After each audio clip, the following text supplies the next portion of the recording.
Vamos a orar, hermanos.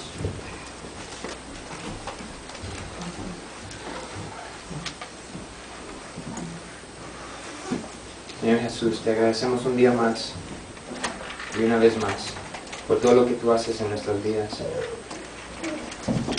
Porque tú, siendo Dios todopoderoso, infinito, te despojaste de ti mismo y viniste a la tierra, no solo a poner un ejemplo para seguir de cómo es que se vive en santidad, sino para morir por nosotros.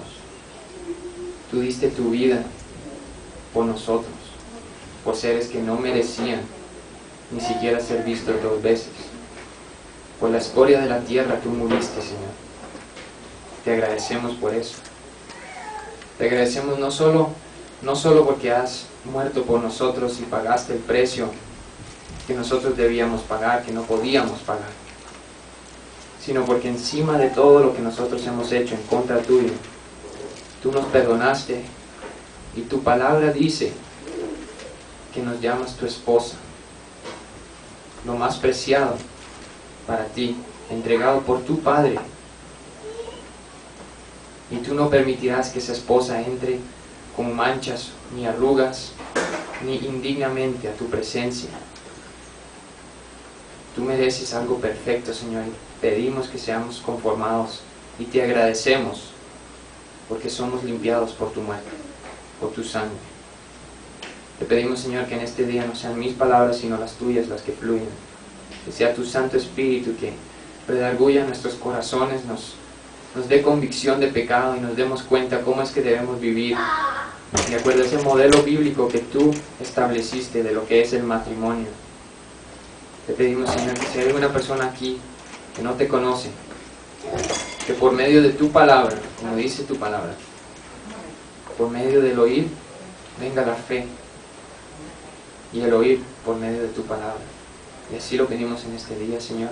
Si hubiera alguna palabra que fuera a salir de mi boca que no te pertenece, que no te honra, deténla, Señor.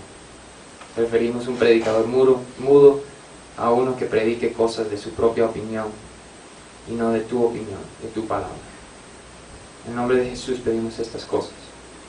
Amén. ¿Alguien sabe cuál es el tema del mes? La crianza de los hijos. Crianza de los hijos y la familia. Una familia comienza, obviamente, con el matrimonio. Entonces vamos a hablar hoy sobre lo que es el matrimonio cristiano.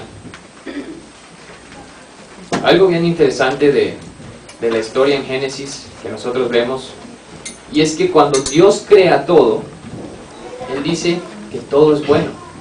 De hecho, cuando crea al hombre, dice que es muy bueno.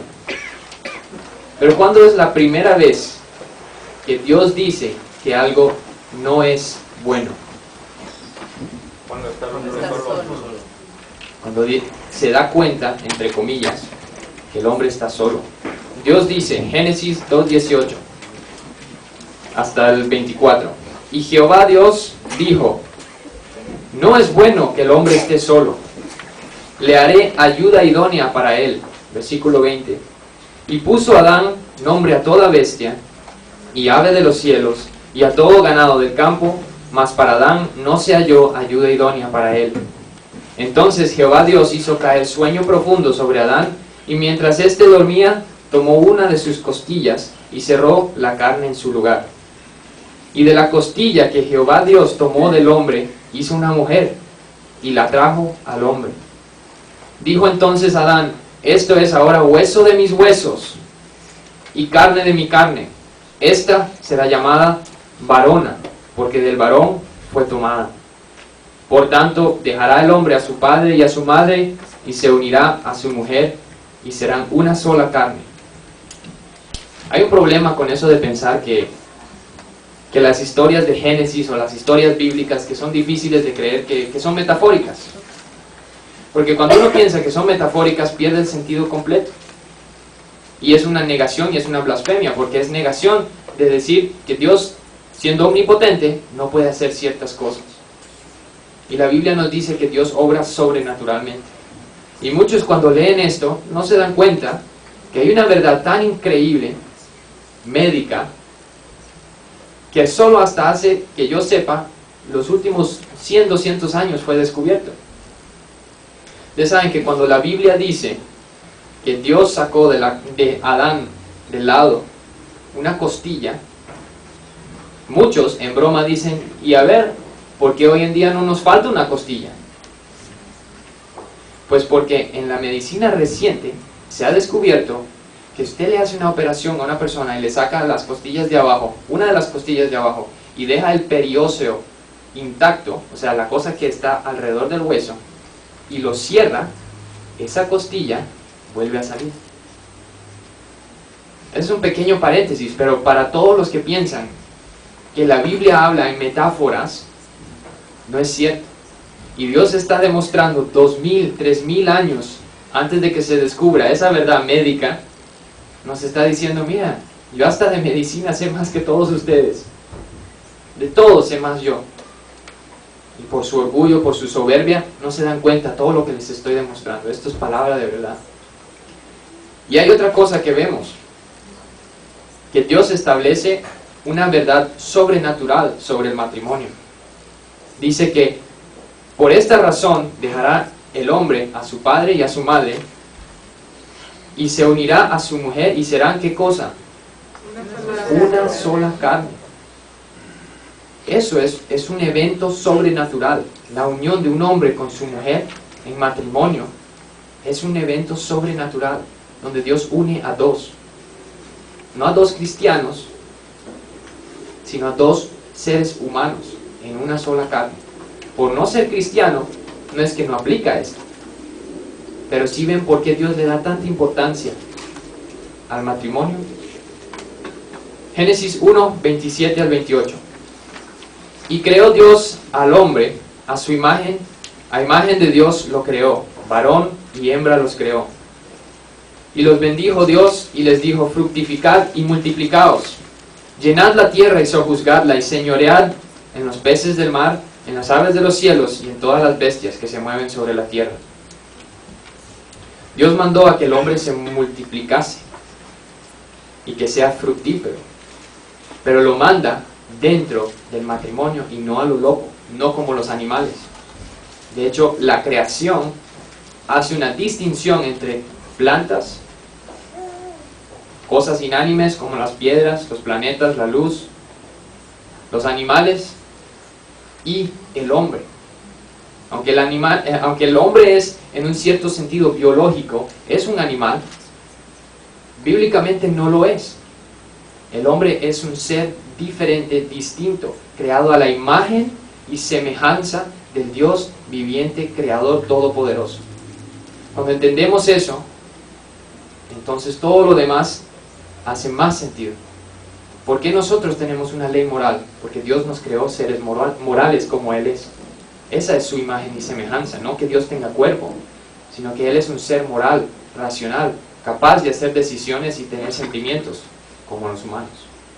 Entonces Dios establece que nosotros nos multipliquemos, seamos fructíferos, pero dentro del matrimonio. Ustedes saben que el 90% de los prisioneros en cárceles son hombres. 90%. Y de ellos, 81% no son casados. 81%. ¿Habrá alguna tendencia, una correlación? Sí. La psicóloga nos dice que sí. Hay una relación enorme. Dios estableció la manera en que se debe regir la humanidad y el humano dijo, no me da la gana, y la humanidad misma, los medios seculares nos confirman que Dios tenía la razón. No es bueno que el hombre esté solo, porque mire, terminan en la cárcel. Ahí está. 1 Corintios 7:9. Pero si no tienen don de continencia, cásense, pues mejor es casarse que estarse quemando. Otro hecho. Ustedes saben que las mujeres en convivencia, entre comillas, son 4 veces, oigan, 4 veces más propensas a morir asesinadas por su compañero. Hasta para las mujeres no hace sentido estar en convivencia. 4 veces más propensas a morir asesinadas por su compañero, no por otra persona, por el mismo con el que comparten la cama. Por algo Dios establece el orden de las cosas. Pero vamos a ver que el modelo de Dios para el matrimonio no es una cosa azarosa, sino más bien que Él mismo es quien establece el modelo. Isaías 54, 5 al 6. Porque tu marido es tu hacedor, Jehová de los ejércitos es su nombre, y tu Redentor, el Santo de Israel. Dios de toda la tierra será llamado. Porque como a mujer abandonada y triste de espíritu te llamó Jehová, y como a la esposa de la juventud que es repudiada, dijo el Dios tuyo. Ahí vemos otra verdad bíblica. Dios es el esposo. La iglesia, la nación de Dios, el pueblo de Dios, es la esposa. Pero dense cuenta cómo nos los explica. Dice, porque como a mujer abandonada y triste de espíritu te llamó. Nosotros fuimos desechados, desamados.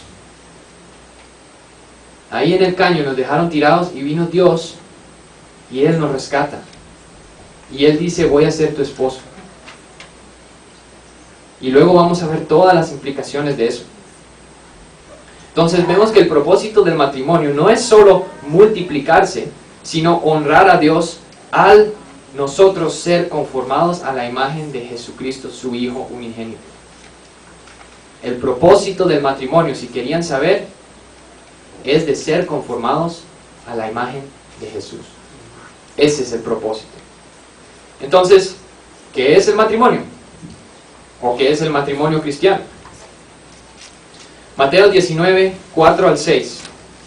Si todos tienen lapicero, ¿no? El que no tiene lapicero, levante la mano y ahí Miriam le va a pasar un lapicero. Mateo 19, 4 al 6. Él respondiendo, les dijo, ¿no habéis leído que el que los hizo al principio, varón y hembra los hizo? Este es Jesús hablando.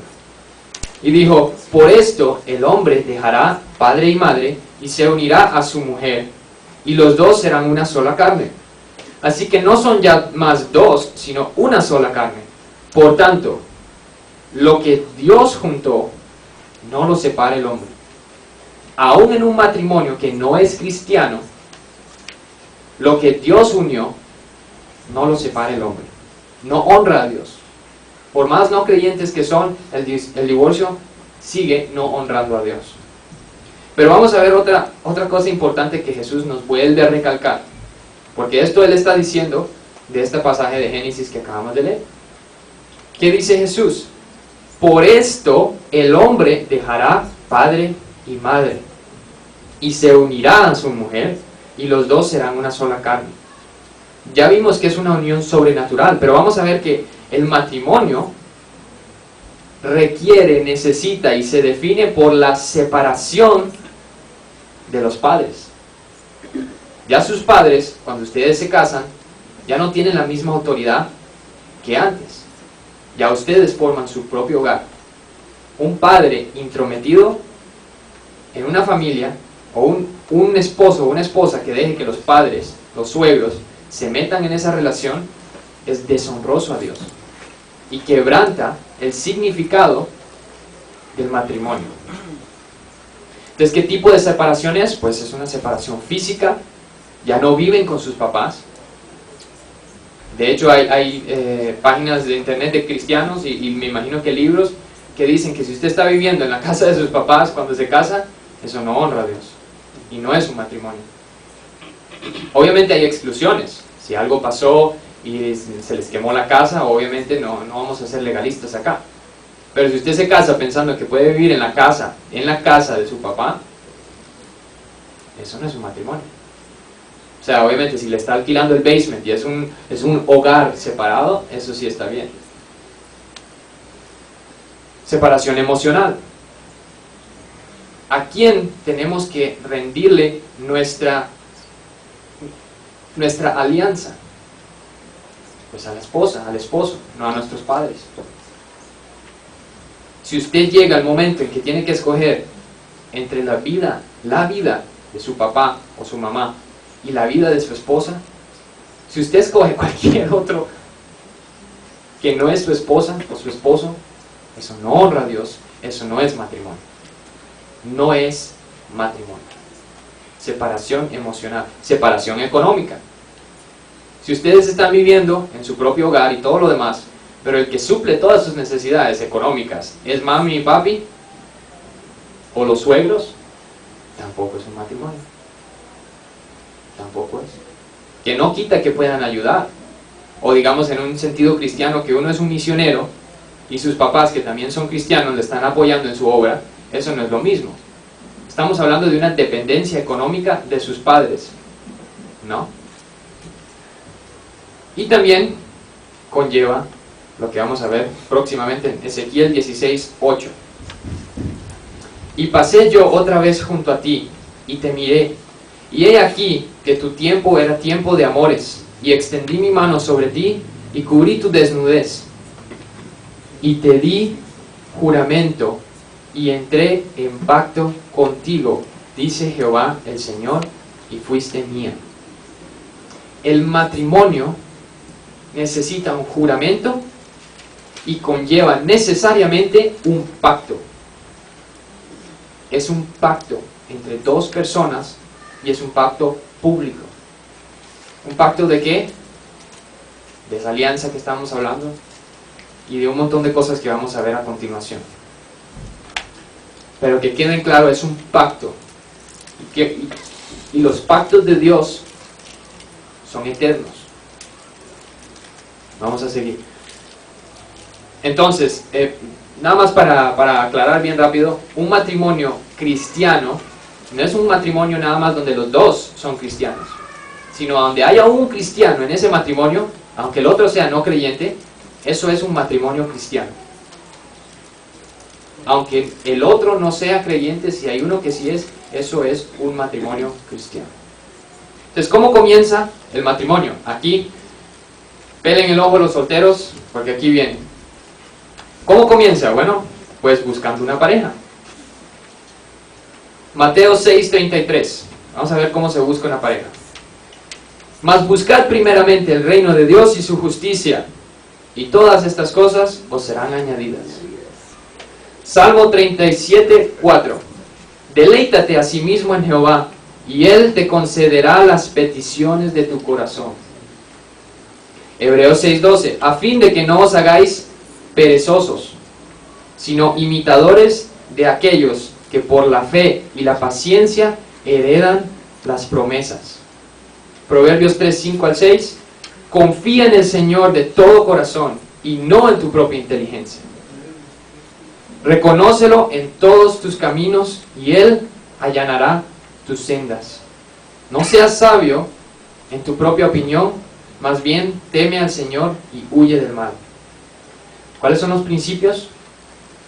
Busca primero lo de Dios. Busca el reino de Dios. Primero, y toda su justicia, y lo demás será añadido. Añadido significa que es extra. Es añadido por Dios. Deleítate en Dios, y Él te concederá las peticiones de tu corazón. No seamos perezosos. No crucemos los brazos y digamos, bueno Dios, ¿dónde está mi esposa? Yo busco tu reino. Hay que hacer un esfuerzo. Y dice, sino imitadores de aquellos que por la fe y paciencia heredan las promesas. Heredan las promesas. Y la herencia no es algo que se merece, sino es algo que es otorgado por otro de mayor autoridad. Confía en el Señor de todo corazón y no en tu propia inteligencia. El que confía en su propia inteligencia para escoger una esposa, le viene lo que le viene. Entonces los principios: buscar primero a Dios, deleitarse en Dios, confiar en Dios, hacer su esfuerzo y, de nuevo, confiar en Dios y no en su propia inteligencia.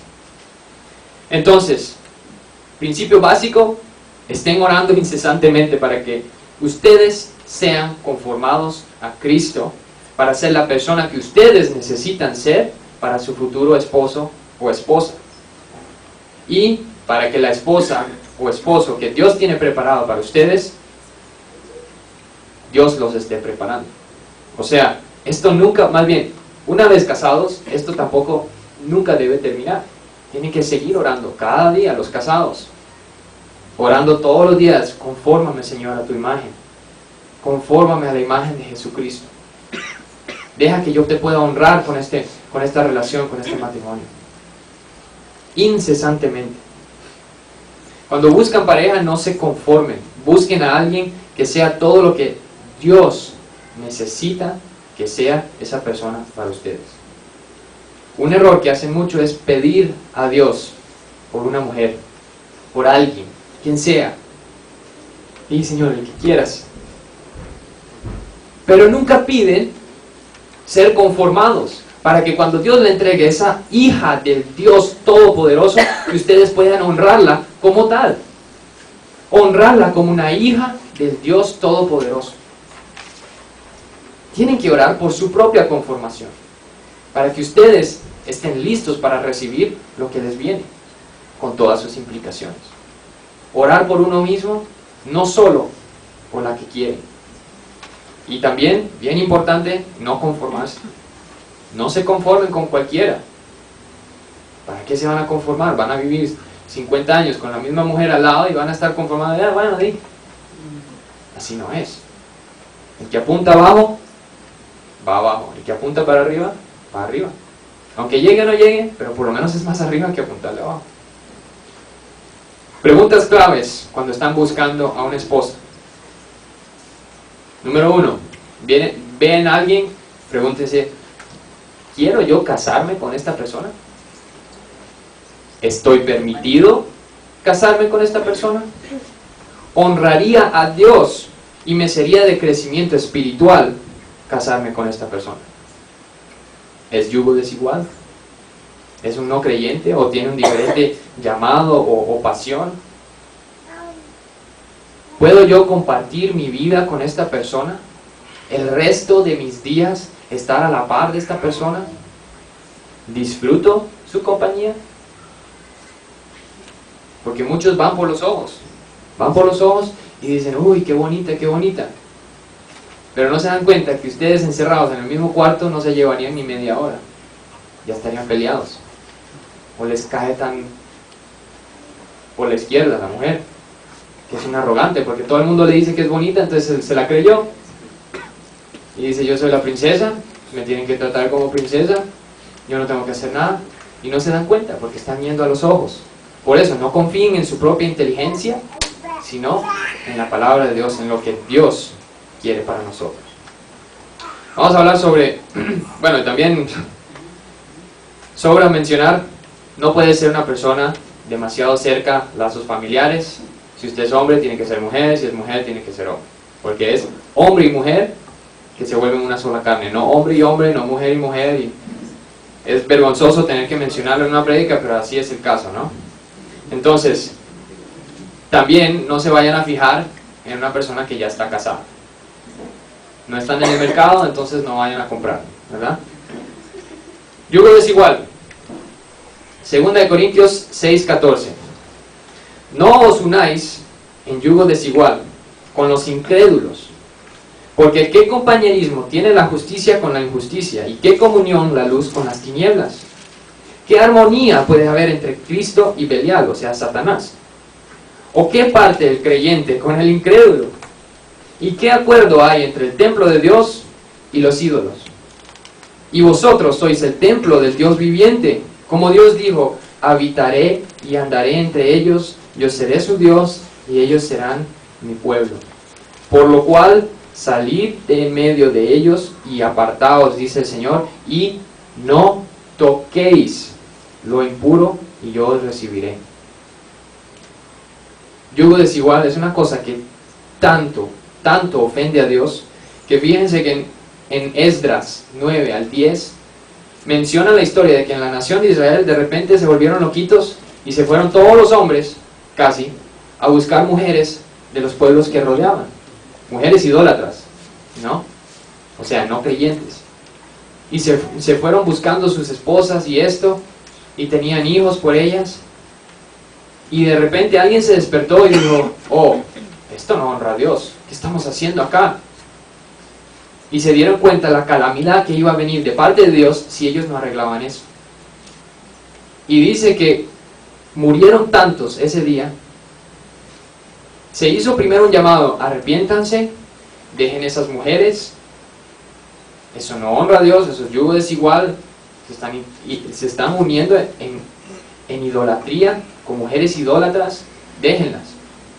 Y de hecho dice que llegó uno que tanto se enfureció al ver que uno de sus hermanos de Israel, uno de su propio pueblo, se había buscado a esta muchacha y cerca del templo andaban ahí coqueteando, que él agarró una lanza y se la tiró a través de los dos y ahí murieron. Y dice la palabra que por ese acto de este señor, y lo nombra por nombre, fue salvado toda la nación. Porque de eso todo el mundo se armó y mataron a los que no se habían arrepentido. ¿Qué valora más Dios? ¿O qué enfurece más Dios? ¿El divorcio o el yugo desigual? El yugo desigual, a punto de casi genocidio. Así de tanto le molesta a Dios que nosotros nos unamos en yugo desigual. Que quede bien, bien claro. Bien claro, para los que dicen, no, a Dios no le gusta el divorcio. Sí, el yugo desigual, Él aborrece tanto que pone a muerte a aquellos. Y dense cuenta que los que llevaron a cabo la pena eran hombres con un celo por Dios. No era ni siquiera Dios. Ellos se molestaron tanto al ver eso, como su nación, redimida por Dios, rescatada de la esclavitud, con todo lo que Dios había hecho por ellos, y se iban a buscar mujeres que idolatraban. Así de tanto se enfurecieron, y así deberíamos ser nosotros. Que si ustedes ven un hermano en Cristo buscando muchachas de yugo desigual, ustedes digan, recuérdese Esdras 9 al 10. Recuérdese lo que pasó. Pregúntese, ¿qué vale más para Dios, el divorcio o la idolatría o el yugo desigual? No acepten casarse con un hombre, mujeres, con un hombre que no sea un teólogo. Ni se conformen con casarse con nada menos que un hombre con una feroz intensidad por ser conformado a la imagen de Jesucristo. Si ustedes se casan con un cualquiera, van a estar casadas. No se conformen. Búsquense un teólogo, una persona con un fuego encendido por Dios, porque si ustedes quieren ser conformadas al Dios que los creó, búsquense una persona que está buscando lo mismo. No se conformen. Otro principio para cómo encontrar una esposa, un esposo, de nuevo, es vergüenza que hay que mencionarlo, pero las mujeres tienen que ser femeninas y los hombres tienen que ser masculinos. Hoy en día existe un término que se llama metrosexual. Es un hombre que por tecnicismo nada más no es homosexual. Se viste como uno, se comporta como uno, pero le gustan las mujeres. Y hay tantas mujeres que le encantan estos, porque ay, qué buen sentido de vestir y tiene, y ay, sí, y qué guapo, sí, porque parece una niña. Entonces, mujeres, ¿cómo ustedes van a buscar un hombre que parece una mujer? Hombres, ¿cómo ustedes van a querer casarse con una mujer que parece un hombre? Que los hombres sean masculinos y las mujeres sean femeninas. Si siguen solteras, pregúntese, ¿será porque soy demasiado masculina? Hombres, si siguen solteros, ¿será porque soy demasiado femenino? Que el hombre sea hombre y la mujer, mujer. Así los creó Dios. ¿Para qué van a buscar otra cosa? De hecho, en Levítico, si no me equivoco, hay un versículo que dice que es abominación para Dios un hombre que se viste como mujer. Abominación. Para los que le gustan actuar, eso es abominación. Vestirse como mujer para un hombre tiene que haber una diferencia y tiene que ser marcada. ¿Cuántas veces no les pasa a ustedes que van por la calle y ven a alguien y dice, no estoy seguro si es hombre o mujer? ¡Qué vergüenza! ¡Qué vergüenza! Y ahí pasamos al próximo principio. Tiene que haber una atracción. Y tiene que haber una gran atracción inicial. Porque nosotros debemos ver en nuestra esposa algo que nos agrada físicamente también. Porque la vamos a ver todos los días. Igual mujeres, búsquense un hombre que a ustedes les atrae físicamente. Las relaciones platónicas no sirven para matrimonio. Sí, me cae bien, es buena gente y me encanta su compañía, pero uy, que me toque me da las ñañaras. Eso no es correcto, eso no es de Dios. No es de Dios. No busquen casarse con alguien por quien por lo menos no tienen un atractivo de algo, por lo menos, que a ustedes les encuentren atractivos, ¿no? Que si todo el mundo dice, uy, qué mujer más fea la que se encontró, pues dice, ¿de quién estarán hablando? Si yo la veo bellísima. Eso es todo lo que cuenta. Y mujeres busquen verse bellas para Dios, decorosamente, no exponiendo todas sus cosas, para que todo el mundo diga cosas que no deben estar diciendo. Igual el hombre, pero para los hombres no es tanto el problema, pero al rato sí es. Que nos vistamos decorosamente como al Señor agrada, porque es para el Señor. Busquemos agradar a nuestro esposo, a nuestra esposa, vernos atractivos para él, para ella, para que haya deleite. Vamos a ver. Proverbios 11:22. Como zarcillo de oro en el hocico de un cerdo. ¿Ya se hicieron la imagen mental? Como zarcillo de oro en el hocico de un cerdo es la mujer hermosa y apartada de razón. Una mujer bonita, donde hay una atracción intensa y no tiene algo acá, no tiene razonamiento, no tiene sabiduría en Dios. ¿Cuál es el principio de la sabiduría?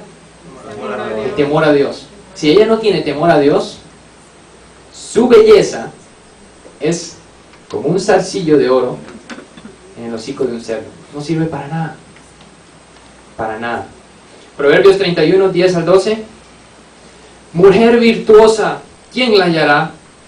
Porque su estima sobrepasa largamente a la de las piedras preciosas, y el corazón de su marido está en ella confiado, y no carecerá de ganancias.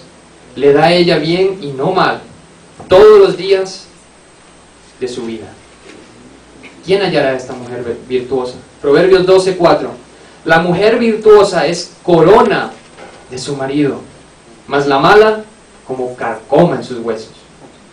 En otras traducciones, en inglés por ejemplo, dice algo de putrefacción, que se le pudren los huesos. Una mujer que no es buena, que no es virtuosa, una mujer mala. Proverbios 19, 14. La casa y las riquezas son herencia de los padres, mas de Jehová la mujer prudente. Proverbios 24, 3. Con sabiduría se edificará la casa, y con prudencia se afirmará. No se casen con una mujer que no es prudente y sabia, que no teme al Señor, que no sirve para nada, para nada. Hay una expresión en inglés que dice que las mujeres bonitas vienen a 10 por 10 centavos. Pero una que es sabia, una que de verdad vale algo, vale su peso en oro. Más, diría yo. Pero ahí quedamos en deuda los que nos casamos bien. Bien importante, bien importante. Otro punto para buscar, cuando estén buscando esposo. 1 Corintios 13:11. Cuando yo era niño, hablaba como niño, pensaba como niño, razonaba como niño. Cuando llegué a ser adulto, dejé atrás las cosas de niño. No busquen una mujer, un hombre que actúa como niño. Porque vean el problema. Si ustedes llegan a encontrar a alguien que es atraído a ustedes y ustedes son niñitos en cuerpos adultos, ¿cómo se le llama a una persona que es atraída por niños? Pedófilo. ¿Sí ven el problema? Si ustedes se comportan como niños, se van a casar con un pedófilo. Ese es el problema. Que no significa que uno no puede jugar con niños, ¿verdad? Que quede claro. Y pueda divertirse. Pero estamos hablando de madurez. Si es un inmaduro y se llega a casar, la mujer no puede esperar más que tener un niño por esposo. Igual el hombre. Más bien, pregúntense, hombres o mujeres, pregúntenle a los hombres, ¿le gusta estar casado o le gustaría estar casado con una niñita? Una mujer que mentalmente es una niñita, que hablan como bebés.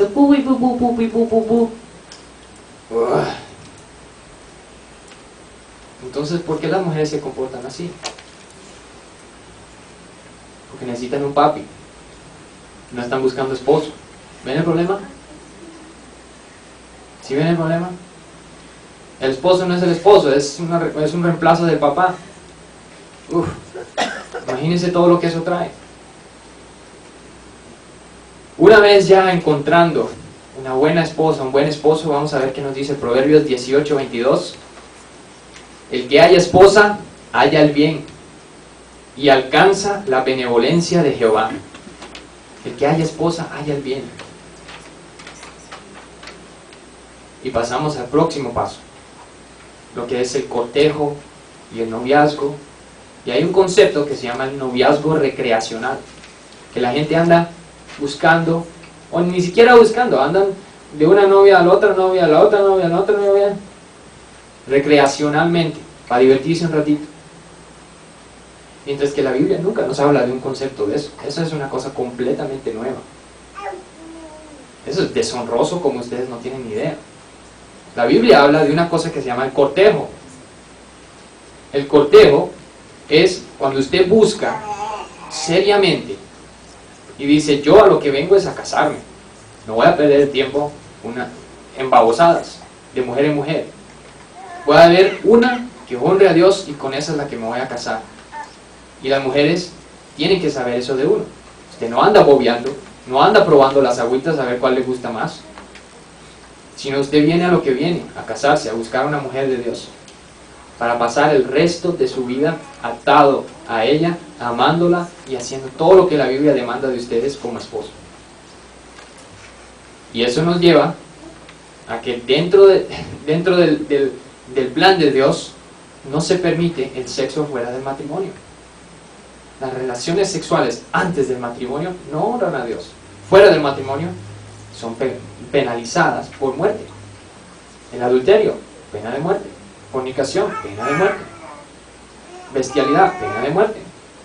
Todas esas cosas, pena de muerte. Pero ¿qué pasa cuando alguien tiene relaciones, nunca ha estado casado, y la otra tampoco ha estado casada, y tienen relaciones sexuales en el Antiguo Testamento? Ahí no hay pena de muerte, sino que más bien la pena es matrimonio.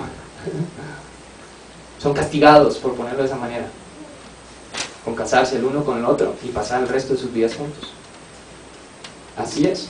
Entonces, 1 Corintios 6, 18 al 20. Huid de la fornicación. Cualquier otro pecado que el hombre cometa está fuera del cuerpo, mas el que fornica contra su propio cuerpo peca.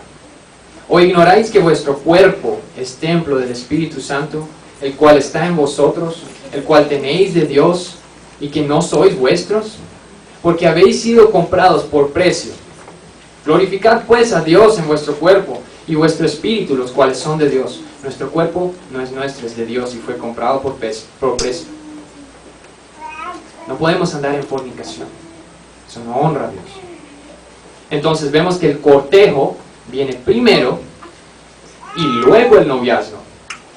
El cortejo es donde usted va pelando el ojo y dice cuáles son mujeres que son de Dios, cuáles son mujeres que por lo menos me atraen en un sentido al ojo, cuál es una mujer que me agrada estar en su compañía. Y luego ustedes vienen seriamente, con seriedad, con madurez y le dicen, ¿sabe que estoy interesado en tener una relación con usted que lleve al matrimonio? Y es una cosa que se tiene que tomar con mucha seriedad. Por eso es que hay tanto divorcio, porque lo toman como un jueguito. Ustedes saben que, en un sentido, el divorcio es aún más prevalente entre los cristianos, entre comillas, protestantes, que cualquier otro tipo de creencias. Más que los ateos aún. Claro, los ateos no se casan. Los ateos no les importa estar casados. Entonces los que se casan ya es por otras razones. Por eso es que no se divorcian tanto. Pero más que los católicos. Claro, los católicos ellos creen que el divorcio es pecado, entonces no se divorcian, el Papa tiene que permitirlo y que no sé qué, entonces es bien difícil. Entonces por eso los números se quedan bajos. Pero ¿por qué hay tanto divorcio entre el cristianismo, entre comillas? Porque lo han tomado como la cultura que los rodea les toma. Viven como el mundo, se casan como el mundo y se divorcian como el mundo. Para deshonra. Entonces viene primero el cortejo. Ustedes ya hablaron con la muchacha, con el muchacho. Y más bien, muchachas, mucho cuidado con que sean ustedes las que buscan al esposo. Mucho cuidado con eso.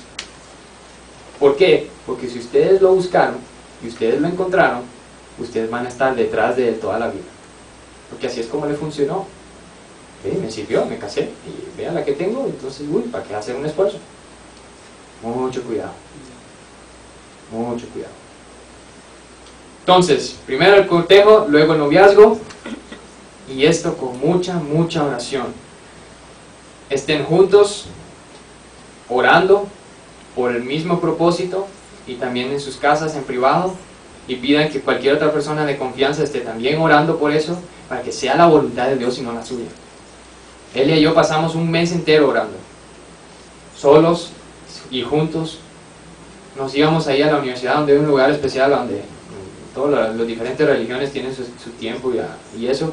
Nosotros íbamos y ahí orábamos juntos, que fuera la voluntad de Dios y no la nuestra, que si no fuera de Dios, que Dios rompiera y separara, y no queríamos ni meternos en eso, porque una vez que usted hace una inversión emocional en alguien, romper eso es tan difícil y tan doloroso. Por eso es que hay que tomarlo con tanta seriedad, no pueden tomarlo a lo loco. Discutan cosas, tomen curso prematrimonial, consejería, hablen sobre puntos de vista en cuanto a los niños, cuántos niños, crianza de niños, métodos anticonceptivos, la vida matrimonial, finanzas, sexo, todas esas cosas que ustedes necesitan saber, que podrían ser un problema en el futuro. Háblenlo y expongan todo, sin pena. Sin pena todo, porque para cuando ustedes se casen, ya es too late, como dice, demasiado tarde. Expongan todo, asegúrense que están honrando a Dios en su decisión. Entonces, ¿qué es estar casado? Ya decidieron, se casan, muy bonito, viene la boda. ¿Cuál es el modelo bíblico? Apocalipsis 19, 7 al 8. Gocémonos y alegrémonos y démosle gloria, porque han llegado las bodas del Cordero y su esposa se ha preparado, y a ella se le ha concedido que se vista de lino fino, limpio y resplandeciente, porque el lino fino es las acciones justas de los santos. El modelo del matrimonio es Cristo mismo. Y ahí vemos también un par de indicios sobre cómo debe ocurrir la boda. Gocémonos y alegrémonos y démosle gloria. En un matrimonio se debe gozar, o sea, en la boda, obviamente también en el matrimonio, se debe gozar, se debe alegrar y se debe dar la gloria a Dios. En la boda, de la misma manera que se da la honra al marido y a la mujer que se están casando, se debe dar aún más la gloria a Cristo. Se debe honrar a Cristo en la boda, así mismo como en el resto de su matrimonio. Debe ser públicamente honrado, alabado, exaltado, que se ponga el tono para todos los años que vienen de matrimonio. Que Él es, y que se sepa que Él es el invitado de mayor importancia en esa boda. La boda es, el matrimonio es entre tres, no entre dos. Que si Cristo no está, ahorita vamos a hablar de un versículo que lo ilustra aún más. Entonces el matrimonio comienza, como vimos antes, con la decisión, o sea, el pacto que se hace entre una persona y la otra. De hecho es un pacto de amor. Se hace el pacto de que el hombre amará a la esposa y la esposa también. Y ahí vemos la diferencia entre la diferencia entre la definición del amor y la lujuria. La lujuria es nada más un deseo carnal, mientras que el amor es una cosa del corazón. Te amo, ay sí te amo. cambiamos de canal, porque eso no es amor. El amor es para siempre. Vamos a ver qué más nos dice la Biblia. Deuteronomio 24, del 24:5. Cuando alguno fuere recién casado, no saldrá a la guerra, ni en ninguna cosa se le ocupará. Libre estará en su casa por 1 año, para alegrar a la mujer que tomó. 1 año tiene que tomarse libre el esposo y no estar ocupado con otras cosas para alegrar a su esposa. Eso es un principio bíblico. ¿Sí sabían? 1 año por ley, por la ley de Dios, alegrando a su esposa. Y dense cuenta que no dice para que el esposo esté alegre, sino para que la mujer sea alegrada. Interesante. Proverbios 5:18. Sea bendito tu manantial y alégrate con la mujer de tu juventud. Como sierva amada y graciosa gacela, sus caricias te satisfagan en todo tiempo.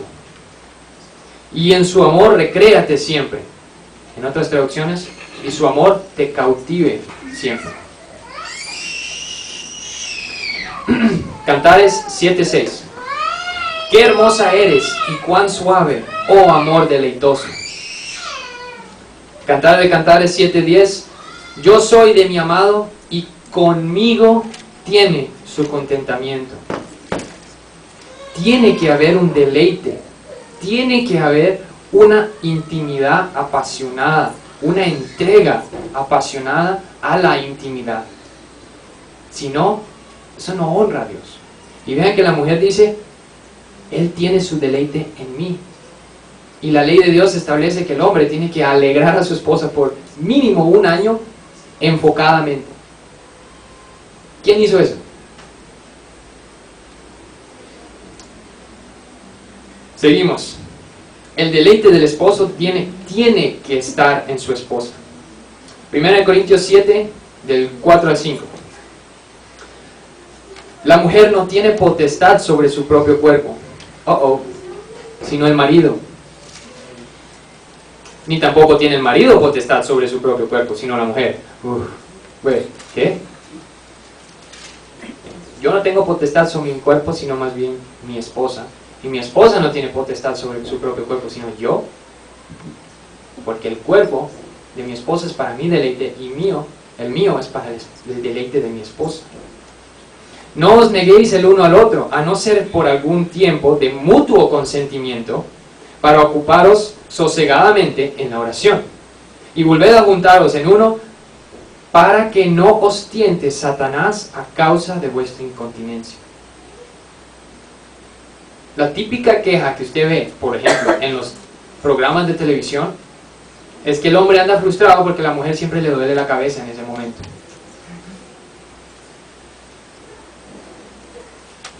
La mujer, ni el hombre, debe negar su cuerpo al esposo, por principio bíblico. ¿Por qué dice? Para no dar tentación a Satanás, para que Satanás no nos tente a nosotros a causa de nuestra incontinencia. El deseo sexual es algo que Dios puso en nosotros, es algo bueno, es algo natural, pero dentro del matrimonio. Y si ustedes están causando que esa cosa se retuerza, pues va a explotar y va a dar causa a tentación. Es lo normal. Principio bíblico, no se nieguen a sí mismos. Que el deleite del uno esté en el otro siempre. Pero esta intimidad debe venir inseparablemente con fidelidad y santidad. Con fidelidad y santidad. Hebreos 13:4. Honroso sea en todos el matrimonio y el lecho sin mancilla. Mancilla es suciedad. Pero a los fornicarios y a los adúlteros los juzgará Dios. ¿Y cómo los juzga? Los manda. 1 Tesalonicenses 4:3 al 7. Pues la voluntad de Dios es vuestra santificación, que os apartéis de fornicación, que cada uno de vosotros sepa tener su propia esposa en santidad y honor, no en pasión de concupiscencia, como los gentiles que no conocen a Dios. Que ninguno agravie ni engañe en nada a su hermano, porque el Señor es vengador de todo esto, como ya os hemos dicho y testificado. Pues no nos ha llamado Dios a inmundicia, sino a santificación. En santidad tiene que ocurrir. Romanos 12, 1 al 2. Así que, hermanos, os ruego por las misericordias de Dios, que presentéis vuestros cuerpos en sacrificio vivo, santo y agradable a Dios, que es vuestro culto racional. No os conforméis a este siglo, sino transformaos por medio de la renovación de vuestro entendimiento, para que comprobéis cuál sea la buena voluntad de Dios, agradable y perfecta. No nos conformemos a los modelos mundanos de nuestra cultura de cómo debe ser un matrimonio. Ay, no, que los dos son parejos. No, que cómo se le ocurre al esposo decirle qué hacer a la esposa. Uy, no. Y se levantan los feministas. Y luego por el otro lado se levantan los machistas, felices de que las feministas están ahí porque ahí ellos pueden hacer su caso.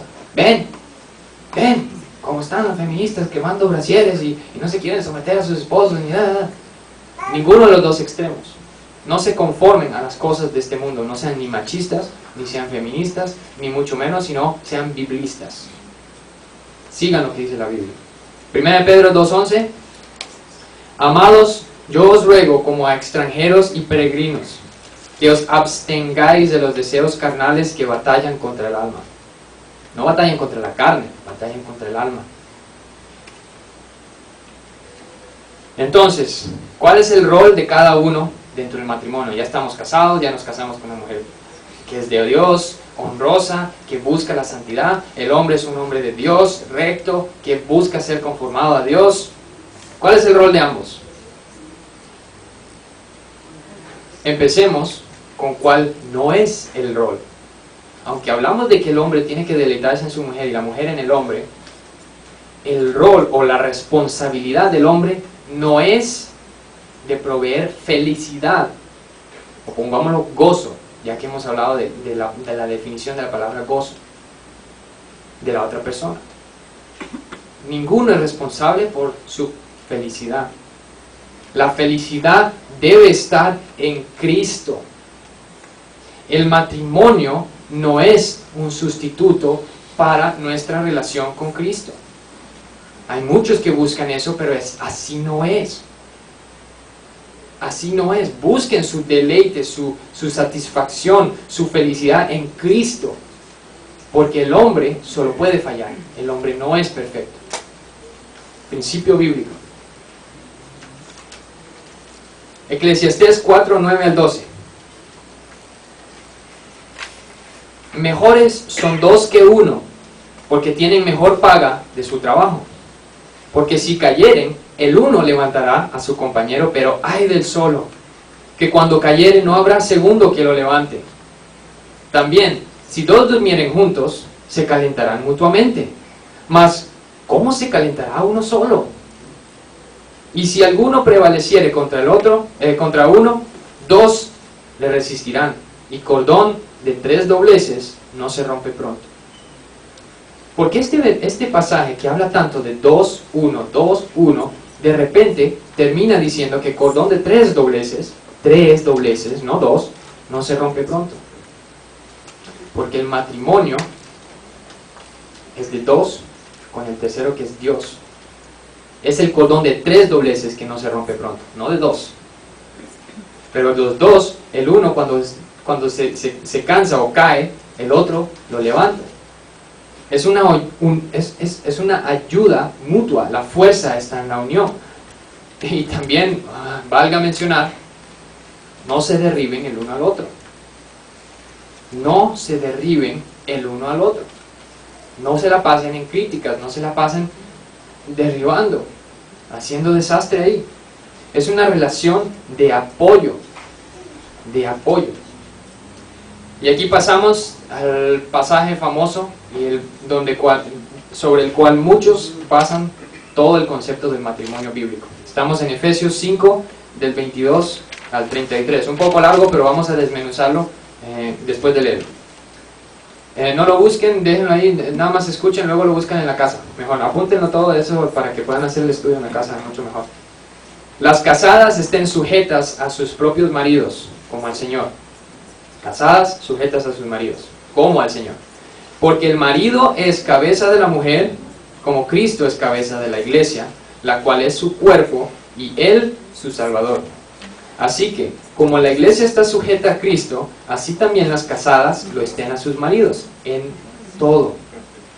Maridos, amad a vuestras mujeres, así como Cristo amó a la iglesia y se entregó a sí mismo por ella, para santificarla, habiéndola purificado en el lavamiento del agua por la palabra, a fin de presentárselas a sí mismo, presentársela a sí mismo una iglesia gloriosa que no tuviese mancha ni arruga ni cosa semejante, sino que fuese santa y sin mancha. Así también los maridos deben amar a sus mujeres como a sus mismos cuerpos. El que ama a su mujer, a sí mismo se ama, porque nadie aborreció jamás a su propia carne, sino que la sustenta y la cuida, como también Cristo a la iglesia. Porque somos miembros de su cuerpo, de su carne y de sus huesos. Por esto dejará el hombre a su padre y su madre, y se unirá a su mujer, y los dos serán una sola carne. Grande es este misterio, mas yo digo esto respecto de Cristo y de la iglesia. Por lo demás, cada uno de vosotros ame también a su mujer como a sí mismo, y la mujer respete a su marido. Varios principios. Casadas, sujetas a sus maridos como al Señor, sujetas en todo. El marido es cabeza de la mujer, como Cristo cabeza de la iglesia. Dice, maridos, amad a vuestras mujeres como Cristo amó a la iglesia. Como Cristo amó a la iglesia. Y vean que nos describe cómo es, que se entregó a sí mismo por ella. Esposos tienen que entregar su propia vida por sus esposas. ¿Con qué propósito? Para santificarla, a fin de presentársela a sí mismo una iglesia gloriosa, sin mancha ni arruga, santa, sin mancha. El hombre debe velar para que la dignidad de su esposa esté sin mancha ni arruga. Protegerla, velar por ella. Que nadie levante un falso en contra de su esposo. ¿Hasta qué punto llegó Cristo? Hasta la muerte. Así el hombre debe amar a su esposa. Dice, nadie aborreció su propia carne, sino que la sustenta y la cuida. El hombre tiene que sustentar y cuidar de su esposa, como así también Cristo a la iglesia. Y por esto dejará el hombre a su padre y a su madre, ya hablamos de eso. Por lo demás, cada uno de vosotros ame también a su mujer como a sí mismo, y la mujer respete a su marido. La mujer tiene que respetar a su marido. Vamos a desglosarlo un poco más. ¿Cuál es el rol del hombre entonces? Amar, proteger, suplir, corregir y liderar espiritualmente. 1 Timoteo 5:8. El que no provee para los suyos y sobre todo para los de su propia casa, ha negado la fe y es peor que un incrédulo. Peor que un incrédulo. El hombre que no provee por su casa es peor que un incrédulo. Proverbios 31:23. Su esposo es respetado en la comunidad, ocupa un puesto entre las autoridades del lugar. Hombres, ¿quieren ser respetados por sus esposas? Sean respetables.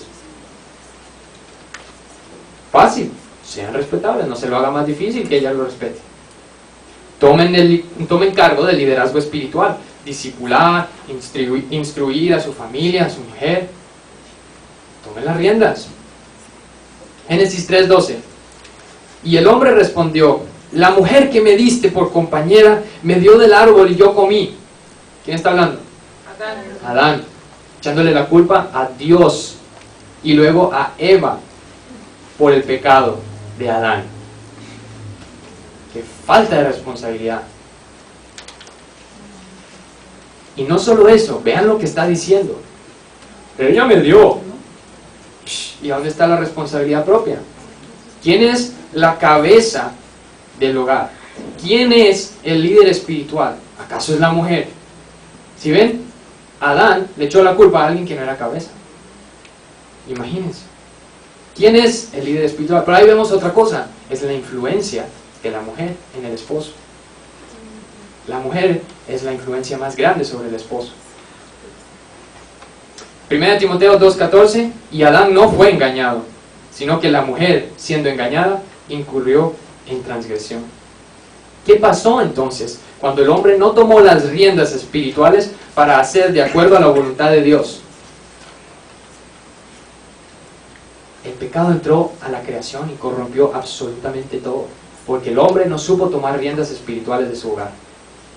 Qué humillante, qué deshonroso que el hombre sea tan inútil que no lidera en su hogar espiritualmente.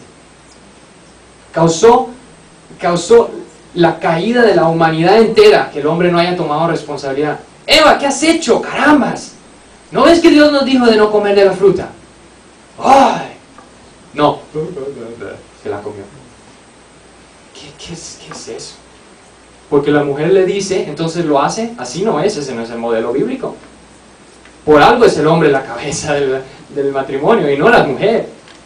Es el hombre que tiene que tomar las decisiones. Pero también, qué deshonroso que la pobre mujer que está tratando de agradar a Dios tiene un esposo inútil, que no busca a Dios, que hace lo suyo, que no le importa, que no estudia, que no sabe ni quién es el Dios que lo salvó, o por lo menos que salvó a su esposa. Qué deshonroso, qué humillante. Por eso, mujeres, antes de que se casen, mucho cuidado con quién se llegan a casar. Un esposo inútil es lo peor a lo que ustedes pueden atarse, lo peor. Tampoco es irnos al otro extremo. Estamos hablando de que el hombre es líder, pero no que el hombre tiene que ser un tirano. El líder sabio sabe escuchar. Amén. El hombre que dice, yo no tengo que escuchar a mi esposa, no sabe cuál es el modelo bíblico. La esposa, ¿qué es? La ayuda idónea. Tiene que escuchar, pero no tiene que hacer lo que ella le dice. Él es el que pone la palabra final. Si ella le dice, uy, deberíamos hacer tal cosa, tiene la responsabilidad de escucharla, considerarlo y luego decidir. Pero si él decide hacerlo completamente opuesto a lo que ella le sugirió, ella no puede estar molesta. Eso no es sumisión. No es sumisión. Colosenses 3:19. Maridos, amad a vuestras mujeres y no seáis ásperos con ellas. 1 Pedro 3:7. Vosotros, maridos, igualmente vivid con ellas sabiamente, dando honor a la mujer como a vaso más frágil y como a coherederas de la gracia de la vida, para que vuestras oraciones no tengan estorbo. Las mujeres son un vaso frágil. Hombres, escuchen, y escúchenlo de nuevo, se los digo de nuevo. Las mujeres son un vaso frágil, hay que tratarlas con esa fragileza, con mucha sabiduría, con mucha ternura. No sean ásperos. Nosotros somos hombres y a nosotros nos resbalan un montón de cosas y no nos importa cómo nos dicen las cosas. Nosotros somos más por contenido que por forma, mientras que las mujeres son pura forma. Ay, que me lo dijo así. ¿Y qué dijo? No sé, pero mira cómo me lo dijo. Es cierto. Seamos nosotros, hombres, sabios. Dense cuenta, dense cuenta que si usted se casó con una cristiana, usted tiene por esposa una hija del Dios Altísimo, omnipotente, santo, creador del universo. Piensen, para los que tienen hijas, si un menso se le ocurre hacerle algo a su hija, ¿cómo se pondría? Como leones. Uf, león, oso, rugiente, le arranco la cabeza y se la meto por la garganta hasta que ¡ush! ¿Cómo creen ustedes que Dios va a tener celo por su propia hija? Mucho cuidado cómo la tratan. Él sabe el modelo que Él instituyó de que ustedes son la cabeza, pero cuidadito que a ustedes se les pase la mano. Cuidadito. Mucho cuidado. Hija del Dios Altísimo. No es juego. Proverbios 31, 28 al 29. Sus hijos se levantan y la felicitan. También su esposo la alaba. Muchas mujeres han realizado proezas. pero tú las superas todas. Proverbios 31:11. Su esposo confía plenamente en ella y no necesita de ganancias mal habidas. El esposo la alaba, le dice cosas bonitas, la adula. Tú eres la más bella de todas. Léanse de Cantar de Cantares. Si quieren saber cómo adular y cómo chinear, como dicen en Costa Rica, a su esposa, léanse ese libro, nada más vean qué pasión, qué intensidad, qué palabras más bonitas, más dulces de un esposo por su esposa. Lo que no entendemos es que es el libro que se ha dicho por hasta fuentes seculares que es el libro más romántico de todos los tiempos, y ahí está en la Biblia. Para los casados, lean ese libro juntitos. Dense cuenta cómo nosotros estamos fallando en adular a nuestras esposas, en amarlas como ellas merecen. Más bien, más de lo que ellas merecen. Tratarlas como un vaso frágil, adularlas y quererlas. Tratarlas, sí, como una princesa que son. Hijas del Rey de Reyes. Pero no que ellas se comporten como princesitas, sino como mujeres que se han casado con un hijo del Rey de Reyes también. No, trátenlas con dulzura. Su esposo confía plenamente en ella. Mujeres, ¿ustedes quieren ser confiadas por su esposo? Sean confiables, sean sumisas. Ahorita entramos más a pleno en eso, pero bien fácil. Y ahorita vimos también que el hombre tiene que velar por la santidad, por la reputación de su esposa a costo de su propia vida. A mí qué importa que digan cosas de esa vieja loca. Eso no es cristiano. Eso no es un matrimonio cristiano. Rol de la mujer. Yo creo que más fácil, pero también a la misma vez aún más difícil. Rol de la mujer: respetar a su esposo y someterse a su esposo. Uno dice, sí, solo 2 cosillas. Ah, sí, pero someterse no es cualquier cosilla, ¿verdad? Dense cuenta que cuando leímos Efesios 5 del 22 al 33, no dice esposos sometan a sus esposas. Dice esposas sujétense al esposo. El someter a la mujer no es un rol del hombre. No es un rol del hombre. Esposos, no piensen que es su rol someterlas. Pueden reprenderlas y decirle, mira, que la Biblia dice que tienes que someterte. Pero no es, mira, hazlo nomás. Así no es. No es el rol del hombre someter a la esposa. La esposa tiene que someterse. Hombres, entiendan, la mujer no es una empleada doméstica ni un gato salvaje, es una esposa. Tengan eso en cuenta cuando ustedes distribuyen tareas y cuando ustedes la tratan en una cierta manera. A un gato salvaje se le tira con látigo y se le doma. A una esposa no. A una empleada doméstica se le dice qué hacer y ya está. Y se le pone a hacer lo que sea, porque para eso se le paga. A una esposa no. 1 Pedro 3, 1 al 2. Asimismo, vosotras mujeres, estad sujetas a vuestros maridos, para que también los que no creen a la palabra sean ganados sin palabra por la conducta de sus esposas, considerando vuestra conducta casta y respetuosa. ¿Se dan cuenta de lo que dice Pedro? Por causa de la sumisión de la mujer, son ganados los esposos incrédulos. ¿Sí sabían eso? Sí. Por causa de la sumisión de la mujer. Mujeres, no pierdan tanto tiempo orando para que Dios me convierta a mi esposo. Y cuando el esposo le dice algo, ¡no! Tú no te sometes a Dios, entonces yo no me tengo que someter. Por su sumisión, sean ganados, sin palabra, nada más por la conducta de sus esposas. Vean el poder de la sumisión. El poder de la sumisión.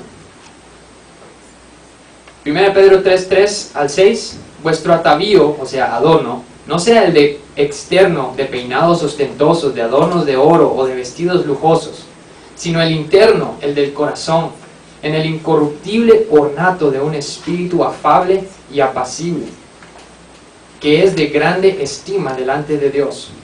Porque así también se ataviaban en otro tiempo aquellas santas mujeres que esperaban en Dios, estando sujetas a sus maridos, como Sara obedecía a Abraham, llamándole Señor, de la cual vosotras habéis venido a ser hijas, si hacéis el bien, sin temer ninguna amenaza.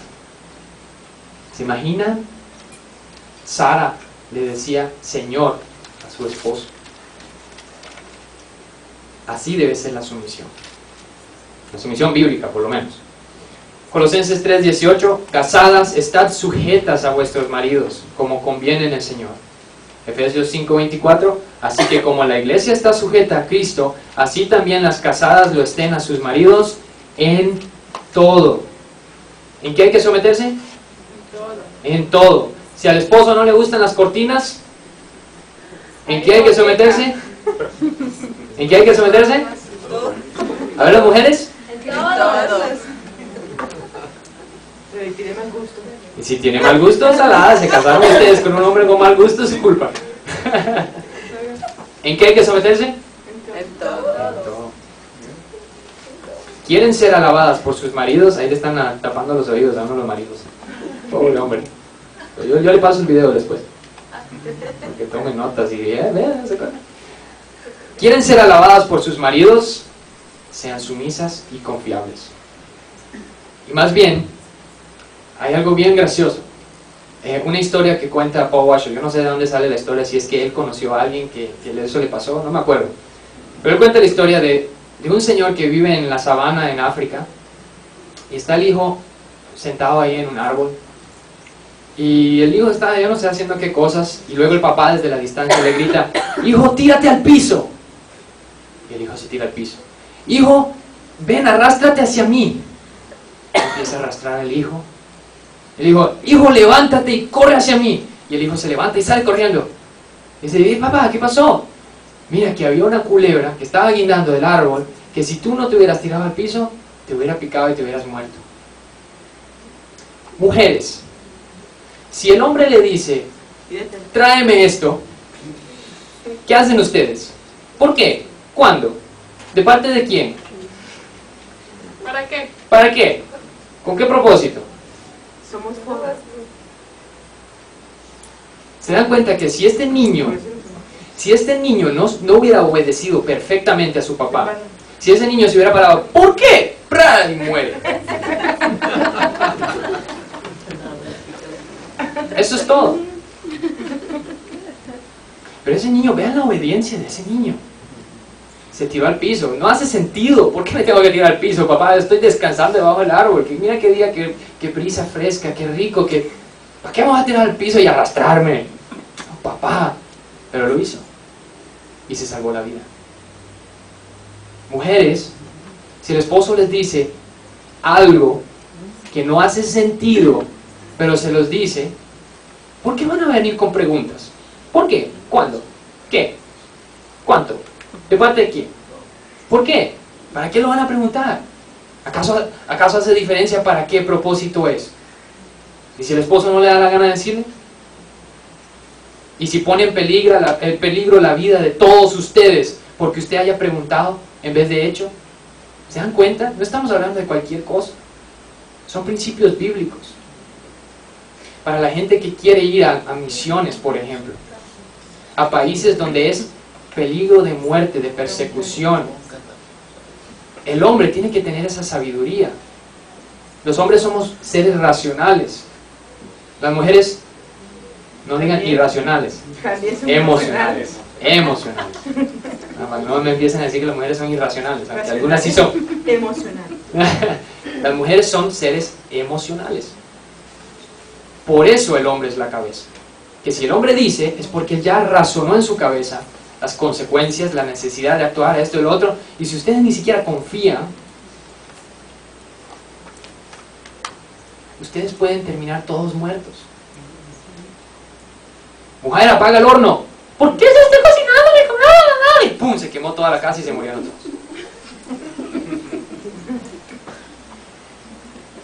Ese es el problema con la falta de sumisión. con la falta de obediencia. Y ahora vamos a ver la definición, la diferencia entre obediencia y sumisión.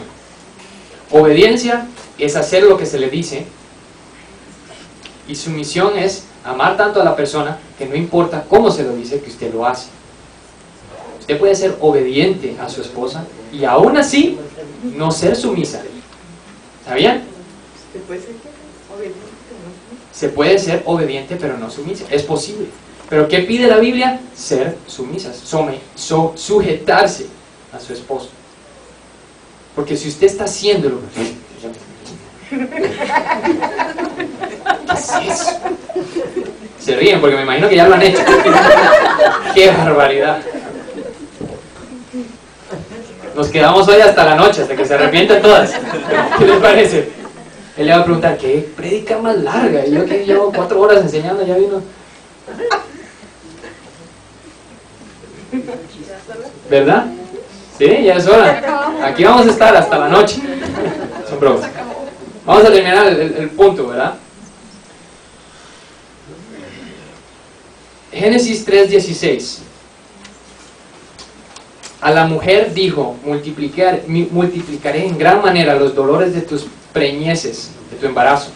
Con dolor darás a luz a los hijos, y tu deseo será para tu marido, y él se enseñoreará sobre ti. ¿Se dan cuenta que el castigo de la mujer, no del hombre, de la mujer, era tener su deseo sobre el marido? Querer decirle qué hacer, querer mandonear a su esposo. Los hombres dicen, no, pero eso es castigo a nosotros, ¿no cree? Que ella quiere ser la que manda. Pero la Biblia dice que es castigo a la mujer, no al hombre. Quiero que mediten un poco en su casa. ¿Por qué es castigo a la mujer? ¿Por qué no es castigo al hombre? Hace más sentido que haya dicho que es castigo al hombre, que la mujer no se somete. Perdón, que la mujer quiera tener su voluntad sobre la del marido. Que lo piensen en su casa. Querer ser la jefa es castigo de Dios. Es castigo de Dios. Vamos a ver qué cosas causa que una esposa sea mandona. Una esposa que mandonea causa, número 1, pleitos constantes. Proverbios 25-24, mejor es estar en un rincón del terrado que con mujer rencillosa en casa espaciosa. Proverbios 21-19, mejor es morar en tierra desierta que con la mujer rencillosa e iracunda. Proverbios 27-15-16, gotera continua en tiempo de lluvia y la mujer rencillosa son semejantes. Pretender contenerla es como refrenar el viento o sujetar el aceite en la mano derecha. Es tanto el disgusto que uno quiere salirse de esa casa y encontrar un hueco a meter la cara y nunca más salir que estar con una mujer rencillosa. Segundo, la segunda cosa que causa que Dios las castiga con un esposo sumiso, inútil, que no toma riendas espirituales en su hogar. El esposo inútil, sumiso, es un castigo de Dios. Ustedes no se saben someter, ok, te doy uno que se someta a ti. Ahí está tu castigo. Ay, pero eso no es un castigo, yo quiero que él se someta a mí. Eso es deshonroso, como ustedes no tienen ni idea. Colosenses 3:23, y todo lo que hagáis, hacedlo de corazón, como para el Señor, y no para los hombres, sabiendo que del Señor recibiréis la recompensa de la herencia, porque a Cristo el Señor servís. Todo lo que hagáis, hacedlo de corazón. Someterse es de corazón. La diferencia entre someterse y obedecer es el corazón. Por eso es posible obedecer y no someterse. Y lo que pide la Biblia es que de corazón lo hagamos. Lo hagan. Y más bien, otra que dice Paul Washer, él sí dice cosas bien buenas para usar en prédicas, ¿no? Él dice que el miedo más grande de un esposo llega cuando su esposa se somete perfectamente a él. ¿Por qué? Porque es solo cuestión de tiempo hasta que el juicio de Dios venga sobre ese hombre y Dios diga, yo no voy a castigar a esta mujer que se somete perfectamente con una bestia como este hombre. Es solo cuestión de tiempo hasta que Dios le corte la cabeza y le dé un esposo que ella se merece tener. Esposos, cuidados, someten sus esposos. Porque ahí viene el juicio de Dios, como la cola del león. El amor y la sumisión, que quede bien en claro, no dependen de conformación a los requisitos. No se supone que sea fácil. No sería amor sacrificial o incondicional si sí lo fuera.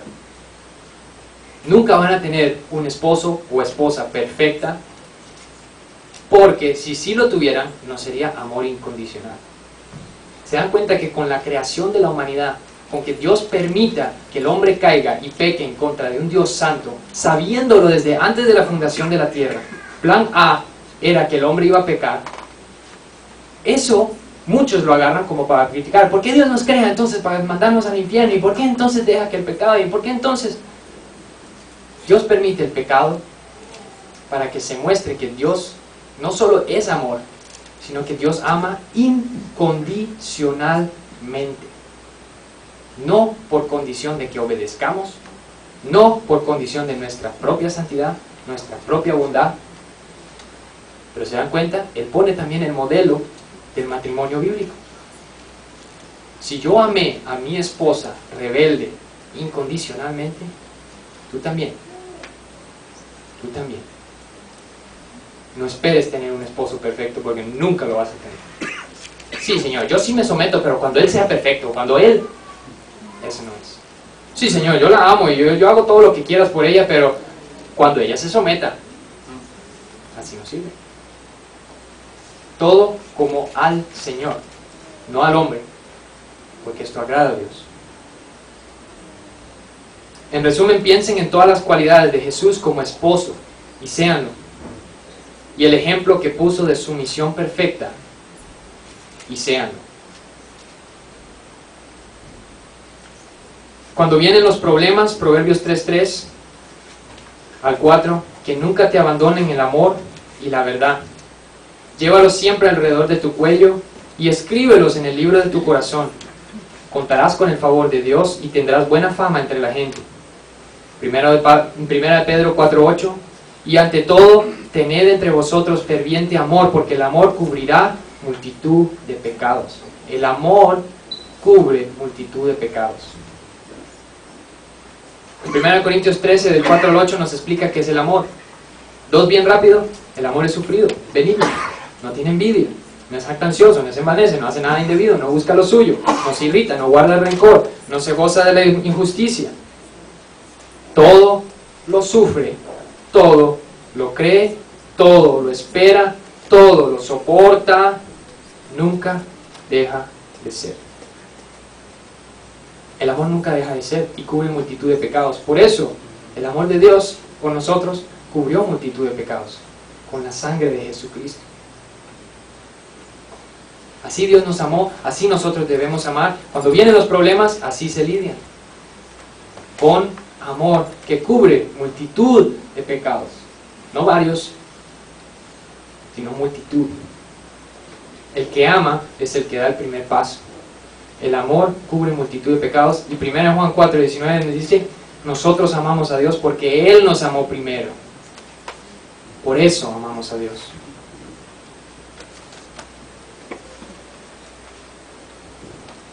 Mateo 6:15 dice: mas si no perdonáis a los hombres sus ofensas, tampoco vuestro Padre os perdonará vuestras ofensas. De todos modos, tienen que perdonar.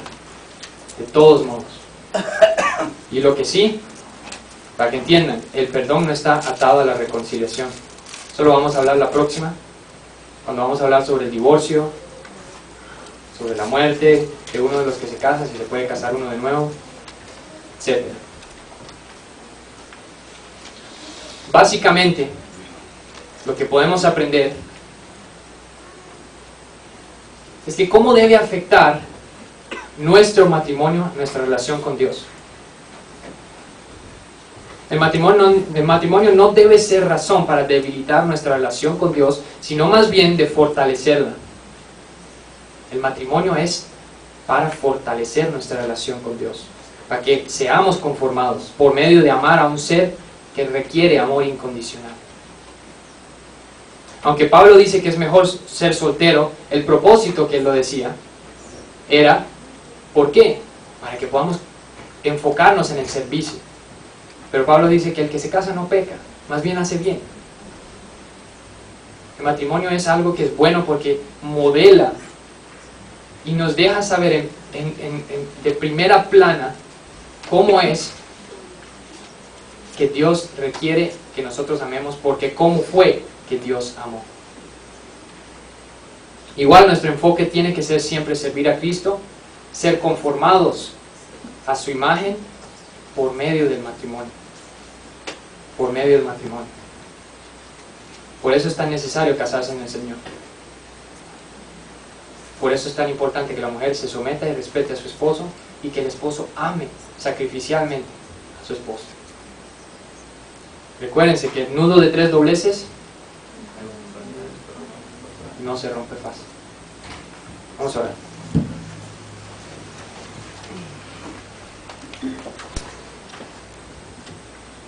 Gracias, Señor Jesús, por tu palabra viva, encendida. Gracias por ser ese esposo amoroso que amó incondicionalmente hasta la muerte para presentar a su esposa sin mancha, santa, decorosa. Te pedimos, Señor, que nosotros modelemos eso mismo en el matrimonio, que lo que nosotros busquemos en el matrimonio y hagamos en el matrimonio sea eso mismo, seguir tu ejemplo.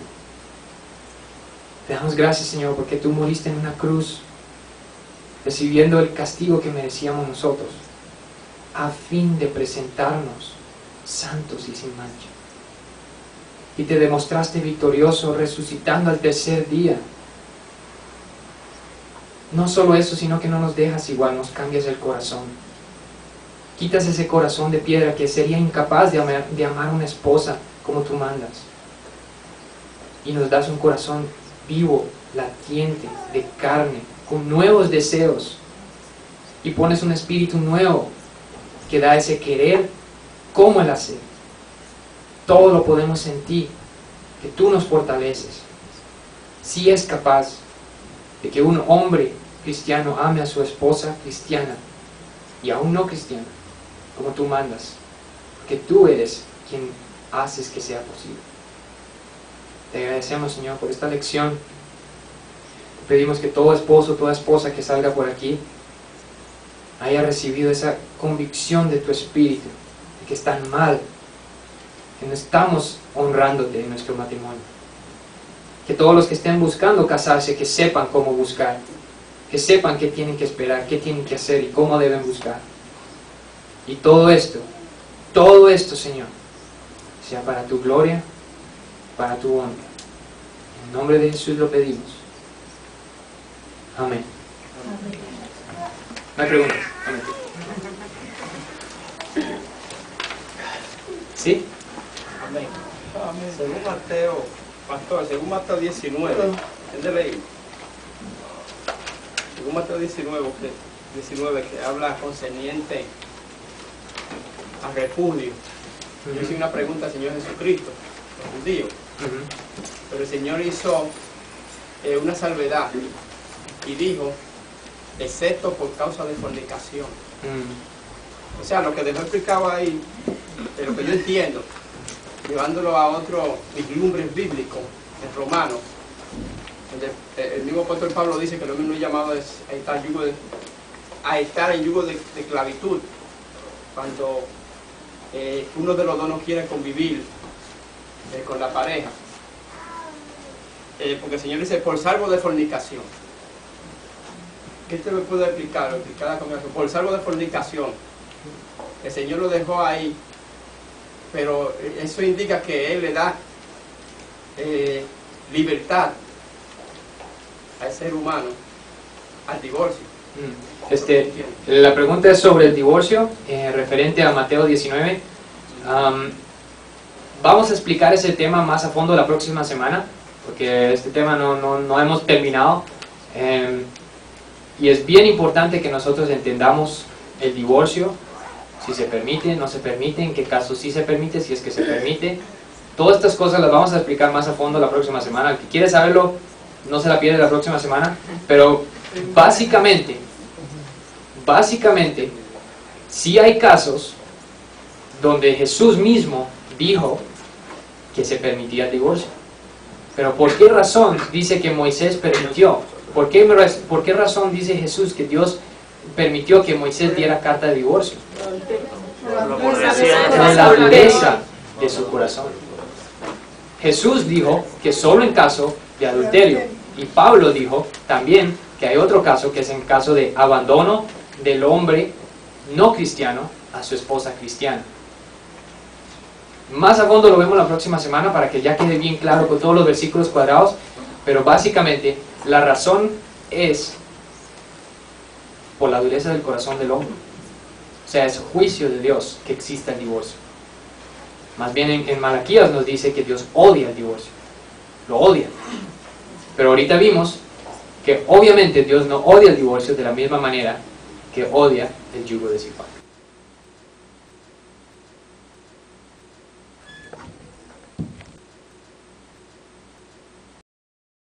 ¿Sí? También tú dijiste, Rafael,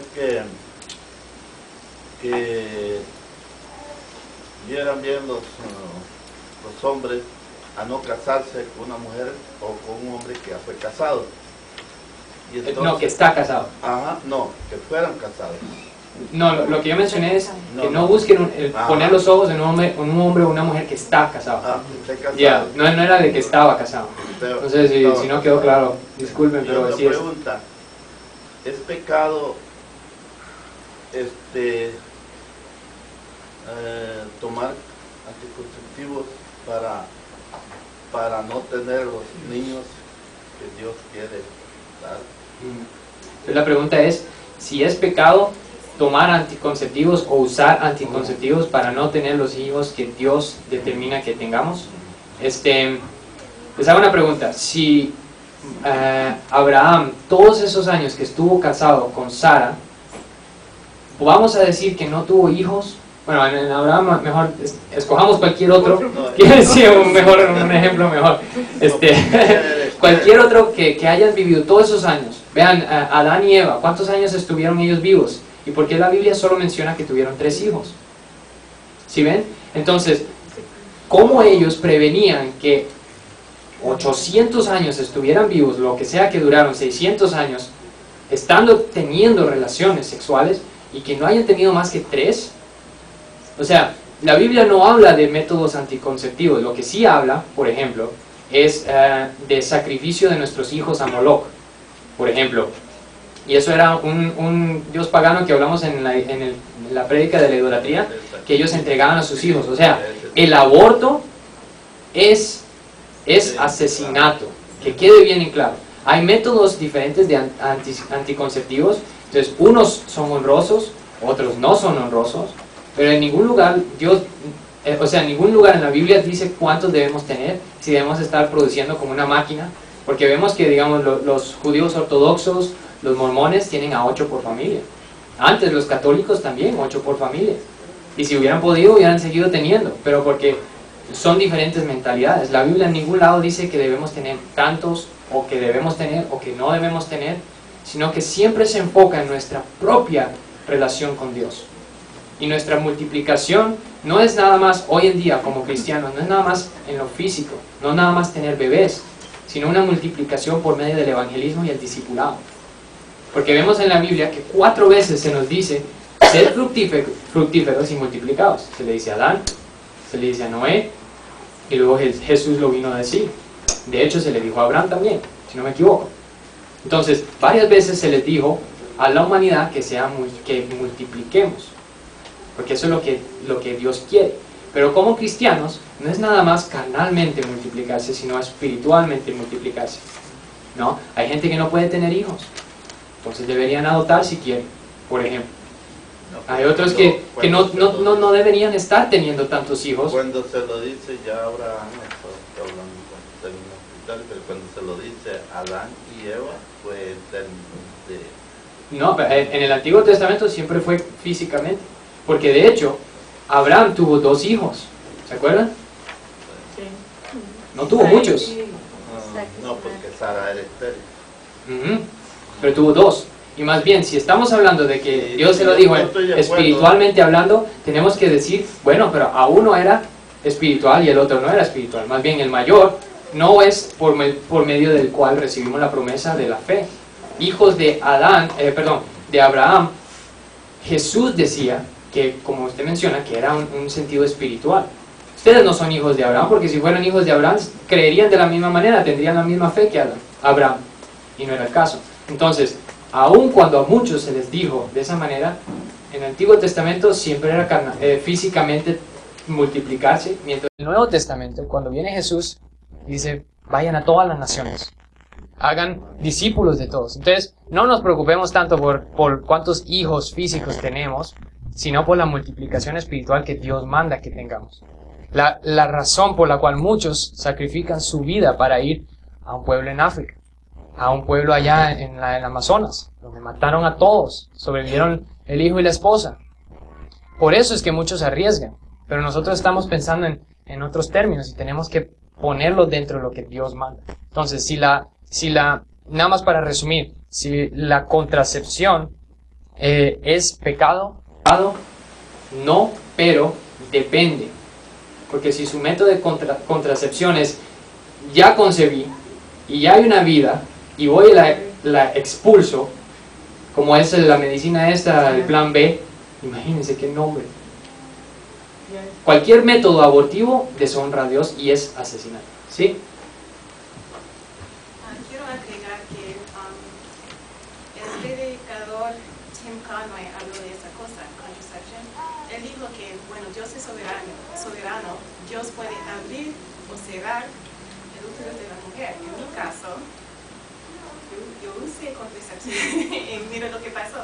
Yo tengo 2 hijos del plan de Dios. Él puede abrir o cerrar el útero, es lo que creo. Aunque vamos a tratar de controlar si queremos 2 hijos, 3 hijos, etc. Es lo que digo. Entonces, para el MP3, lo que Natalie está mencionando es que Dios, Tim Conway estaba mencionando que Dios es soberano. Y si Él quiere abrir o cerrar, Él lo hace. Y no hay nada que nosotros podamos hacer en nuestros medios humanos que va a detener la voluntad de Dios. Porque Natalie menciona que ella usó métodos anticonceptivos y aún así concibió 2 veces. 2 veces. ¿No? Entonces, ¿pudo ella detener la voluntad de Dios? No. Aún usándolo. Sí, pero ¿Y puede alguien que no quiere, que alguien queriendo tenga, si no es la voluntad de Dios? No, tampoco. Sí, pero estás queriendo, como dices tú, Dios puede tapar y abrir, ¿verdad? Para que tengan hijos. Pero no que uno cierre las cosas, ¿no? Sino que Dios. Hay muchas mujeres, hay muchas parejas, todos tienen uno. Y uno fue, como dices tú, Adán, ya, pero fueron 3 y se fueron. No porque lo usaron, quizás ni había los métodos. Ya, pero cuando vienen de parte de uno, es diferente que viene de parte de Dios. Y el principio bíblico a seguir es qué es lo que enseña la Biblia en cuanto a eso. Porque aunque sea nuestra voluntad o no nuestra voluntad, la Biblia sí deja espacio para que nosotros escojamos ciertas cosas. ¿A dónde viven ustedes? ¿Quién escogió eso? ¿Cuántas cosas han hecho en su vida? ¿A qué colegio fueron? ¿A qué universidad? ¿En qué trabajan? Hay muchas cosas dentro de las cuales Dios permite que nosotros escojamos y no es desobediencia, no es deshonroso, sino que más bien Dios nos deja que nosotros dentro de eso nos movamos mientras que sea honroso, mientras que el método no sea un método pecaminoso, como digamos métodos abortivos, eso es pecado. Entonces si están usando eso, porque hay mujeres que cuentan, ¿no? Que ellas, su método de anticoncepción es el aborto, y han abortado 19 veces. Eso es asesinato y eso no honra a Dios, obviamente, ¿no? Pero hay ciertos principios bíblicos que dicen, bueno, dentro de esta estructura, ustedes tienen libertad. ¿Cuántos hijos quieren? Ahí está. Si yo quiero, se los doy. Si yo no quiero, no se los doy, pero dentro de eso, ¿no? ¿Sí, Ayetas? No, otra pregunta yo. Yo tengo otra pregunta. ¿Sí? A veces he visto, bueno, ¿qué dice la Biblia o cuál es la respuesta bíblica considerando a veces las mujeres que quieren casarse, quieren novio tanto, están casando a los hombres? Yo creo que es incorrecto. Hay una manera considerando El cortejo, Yeah. la búsqueda del esposo. porque la mujer debe realmente buscar un hombre o cómo ella debe hacer. No sé si Entonces la pregunta de Natalia es, no correcto, no es correcto. en cuanto a si la mujer debe estar buscando a un hombre para casarse. Yeah. Bíblicamente, ¿ustedes pueden encontrarme un ejemplo donde sí? ¿Alguien? Tú lo dijiste antes. Usted dijo que el hombre era el que tenía que buscar. Ya, pero recuérdense cómo lo dije. Cuidado la mujer que busca al hombre. ¿Vos? ¿Vos? ¿Ruth? ¿Se acuerdan? Sí. ¿Qué hizo ella? Se fue y se acostó ahí en el piso. Ahí está. O sea, en ciertos casos Dios permite. Y no menciona que haya sido deshonroso. En ninguna manera. Más bien, ella recibió bastantes promesas por medio de Dios. Pero fue que ella fue detrás de él como una persecución, como una cacería. ¿O cómo lo hizo ella? ¿Se acuerdan? La suegra que Ajá, pero hay un principio bíblico que estuvo en la prédica de cómo ella lo hizo. ¿Alguien sabe? ¿Nadie?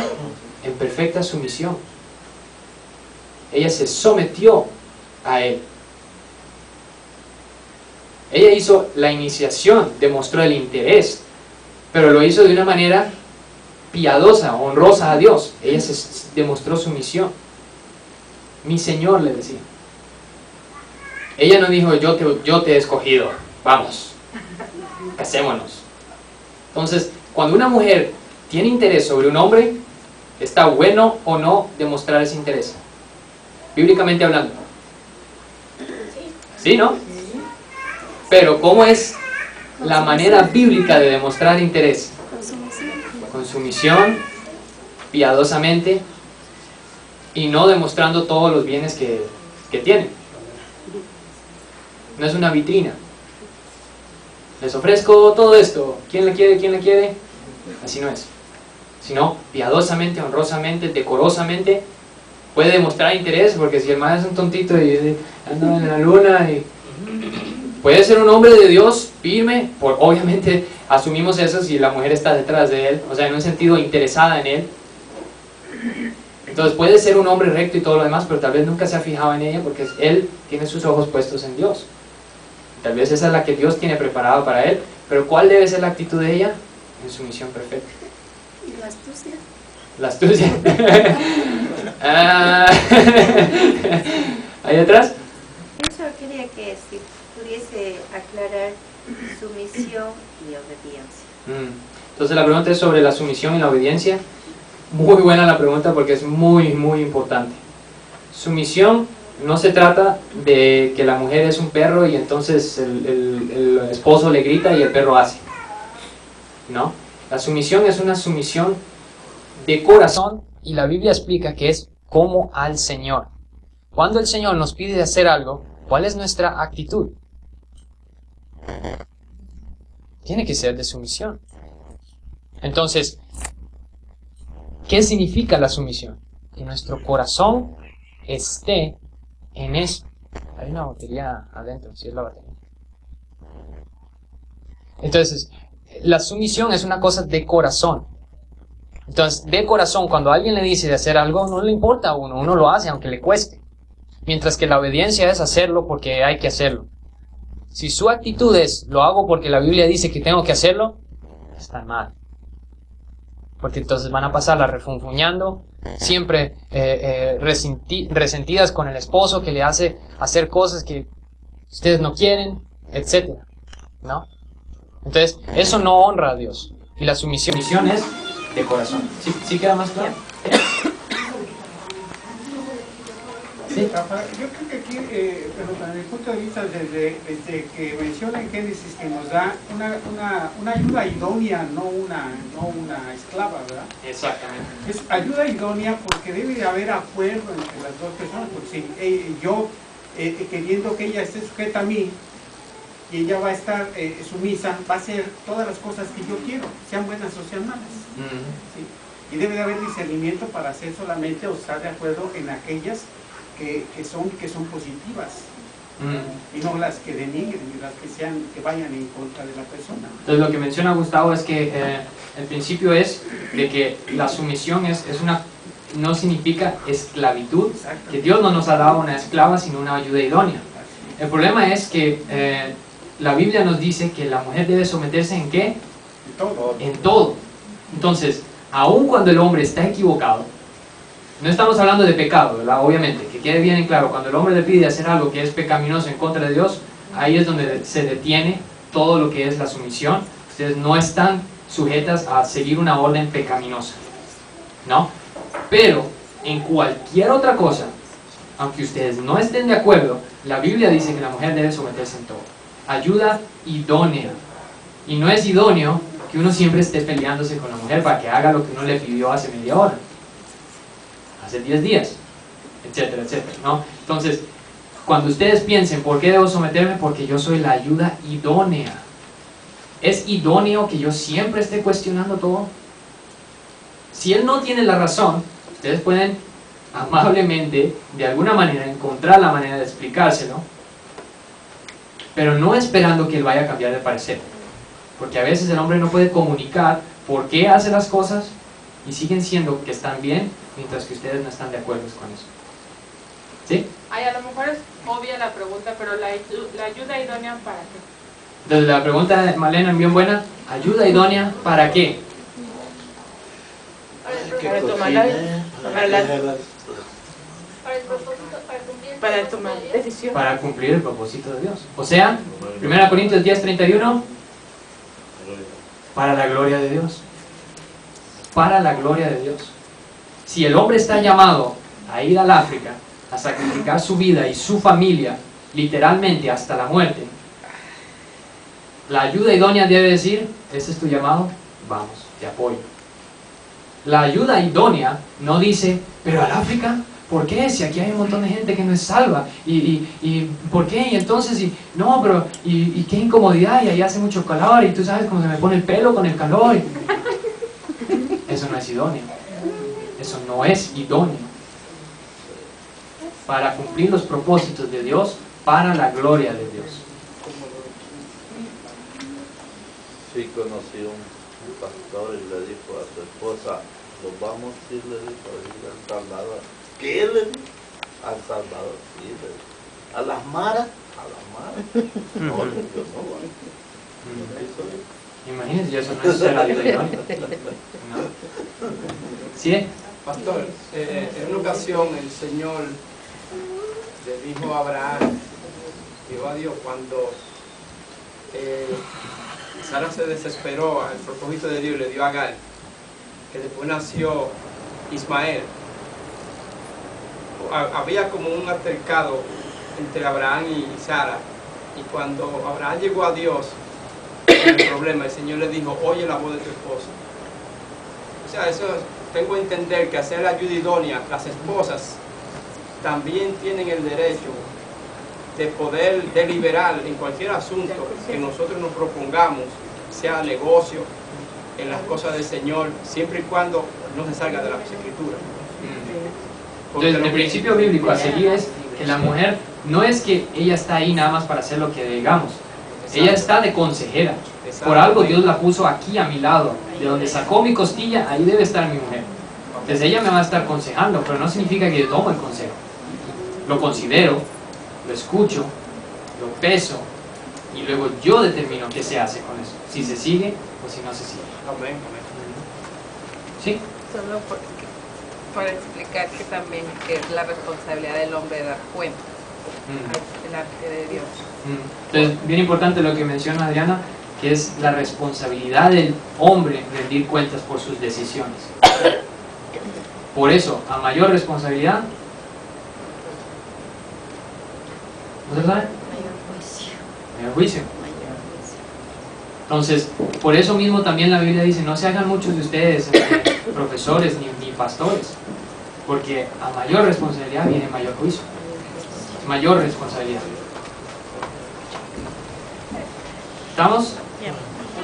Una más de mí. Que sí pienso que en ese aspecto sí está bien que el hombre tenga que rendir cuentas, pero también, por ejemplo, nosotras como mujeres, si nosotros le damos un consejo a nuestros esposos y el esposo piensa que no es correcto ese consejo, nosotras si pensamos que sí es correcto, en vez de pelear con el esposo, es mejor orar por él, ¿no? Orar por los dos y orar por esa decisión, ¿no? Y en vez de después decirle, te lo dije, ¿por qué no le dijiste? Exactamente. Al contrario, ¿no? Es decir, bueno, pues ya, o sea, aceptarlo y seguir adelante. Entonces lo que menciona Miriam es que aun si ustedes como esposas creen que el esposo no tiene razón, no es estarse peleando, y aún si después todo sale mal, no es caerle encima y decirle te lo dije, ¿no? Que es lo que menciona Miriam. Y eso es un principio muy grande. Recuérdense, el esposo alaba a su esposa. ¿Cómo yo voy a alabar a alguien que siempre me anda mandoneando, que siempre me anda diciendo, y que cada vez que yo hago algo y que cada vez que sale todo mal, siempre me anda reclamando? Es imposible. O sea, es tan difícil que un hombre pueda alabar eso. Pero la Biblia dice que el hombre alaba a su esposa. Por eso es que el hombre debe casarse con una mujer sabia. Y sabia no es nada más sabiduría de saber cómo hacer las cosas, sino también cómo someterse en sabiduría al esposo. ¿Sí? ¿Estamos? Dicen que no, allá atrás, que sí, ¿no? Sí. Entonces no salgan corriendo, tenemos snackies. Es de esos temas, ¿verdad? De esos temas difíciles de mascar, porque aplica para los dos. ¿Sabes? Una realidad, esto es lo que debería decir bíblicamente, pero una realidad es lo contrario. Dice que la mujer, dice el hombre es el que razona y la mujer es emocional. Las cosas se han vuelto al revés. Los hombres son los emocionales, se hacen las cosas emocionalmente por el momento inmediato, y la mujer es la que razona. Y ese es el problema, que se sale uno del modelo bíblico y todos se hacen desastre. ¿Sí? Ahora hay hombres que parecen mujeres, que están con mujeres que parecen hombres, y uno no sabe ni quién es quién, y el que hace las decisiones es un tercero que uno ni sabe. Así están las cosas. Bueno, la próxima semana seguimos con el divorcio, con el rematrimonio y todos estos temas. No se lo pierdan. Y preparen preguntas y todo lo demás. Y espero yo estar preparado para sus preguntas. Amén. Amén.